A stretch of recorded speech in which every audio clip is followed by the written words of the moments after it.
बिस्मिल्लाहिर्रहमानिर्रहीम। अस्सलाम वालेकुम स्टूडेंट्स आपको आज के इस वीडियो सेशन में खुश आमदीद। स्टूडेंट्स आज हम आइस कैंडी मैन यानी जिसका बाद में नाम क्रैकिंग इंडिया रखा गया, जिसको रीटाइटल किया गया आइस कैंडी मैन को, उसकी जो राइटर है बपसी सिधवा, उसके बारे में हम ब्रीफ सा डिस्कशन करेंगे। क्योंकि इस नावल की बेटर अंडरस्टैंडिंग के लिए ज़रूरी है कि आपको बपसी सिधवा का और उसकी हालत ज़िंदगी यानी उनका जो लाइफ करियर है उसके बारे में काफ़ी हद तक मालूम हो। तो इसके लिए स्टूडेंट्स मैं आपको बताता चलूँ कि बपसी सिधवा जो है वाज बॉर्न इन कराची इन 1938, यानी बपसी सिधवा जो है 1938 में कराची में पैदा हुई। यहाँ पे स्टूडेंट्स मैंने आपके लिए एक इसकी एक पिक जो है वो भी ज़रा डाउनलोड की है, ज़रा वो भी आप ज़रा देख लीजिए ताकि आपको थोड़ा सा इंटरेस्ट का जो पहले वो आपका बरकरार रहे। ये हमारी राइटर हैं बापसी सिधवा, जो कि कराची में 1938 में पैदा हुई थी। इन्होंने बहुत सा वर्क किया, बहुत सा तहरीरी काम किया, नावल्स भी लिखे, जिनमें से एक जो मशहूर नावल है क्रैकिंग इंडिया, या दूसरे लफ्ज़ों में आइस कैंडी मैन, हम इसको डिस्कस करेंगे। इनकी लाइफ के बारे में अगर आप जानेंगे तो हमें बहुत से यहाँ पे जो इस नावल के अंदर ऑटोबायोग्राफिकल एलिमेंट्स मिलते हैं, उनको ज़रा समझने में आसानी होगी।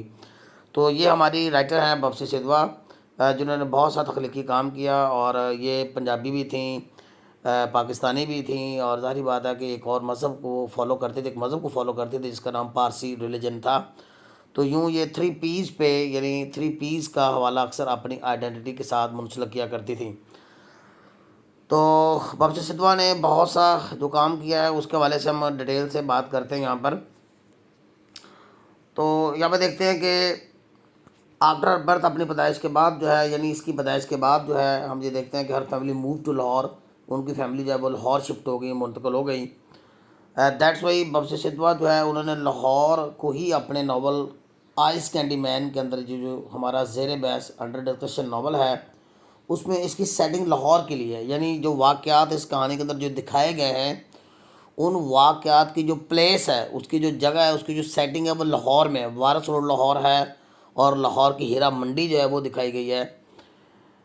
और इस नावल को, जैसे कि मैंने आपको बारहा बताया कि इसको रीटाइटल किया गया था, इसका दोबारा से नाम रखा गया था क्रैकिंग इंडिया लेटर ऑन, बाद में।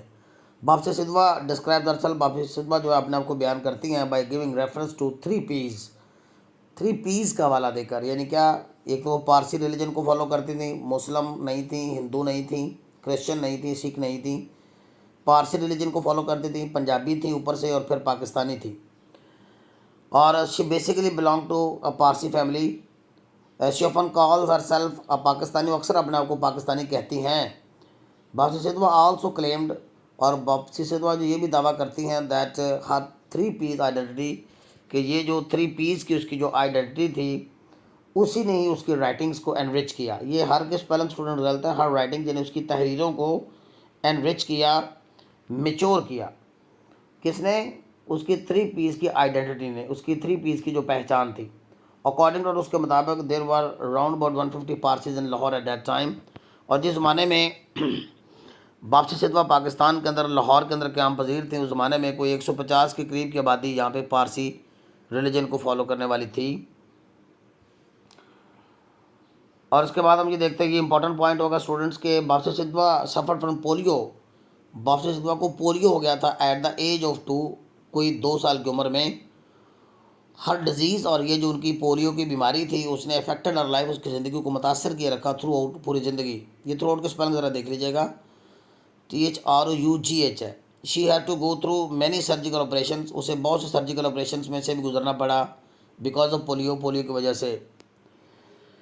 इसके बाद है जी, she pass her matric examination, उसने यानी बपसी सिधवा ने अपना मैट्रिक एग्ज़ाम पास किया प्राइवेटली, घर पे बैठ के, एट द एज ऑफ 17 की बरस की उम्र में, क्योंकि इनको एक ट्यूटर पढ़ाने के लिए आया करते थे जो कि इनको अंग्रेज़ी भी सिखाते थे।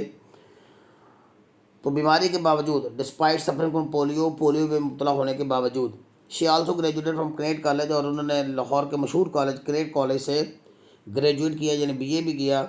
हर educational career was a very challenging for, उनका जो एजुकेशनल करियर था उनके लिए बहुत ज़्यादा चैलेंजिंग था। वजह ये थी कि डॉक्टर जो है वो उसको पढ़ाई के लिए अनफिट करार देते थे, लेकिन बपसी सिधवा ने हिम्मत नहीं हारी और उन्होंने इस चैलेंजिंग एजुकेशनल करियर को पाया तकमील तक भी पहुंचाया। She was the only child of her parents, और ये भी इंपॉर्टेंट बात है कि वो अपने वालदेन की इकलौती औलाद थी, ओनली चाइल्ड थी। She spend most of the time, ज़्यादा वो अपना ज़्यादातर वक्त जो है वो तनहा अकेले ही घर में गुजारती थी, at home. Bapsi Sidhwa married at the age of 19। Bapsi Sidhwa ने 19 वर्ष की उम्र में शादी भी की थी, और फिर वो अपने खामन के साथ बम्बई चली गई।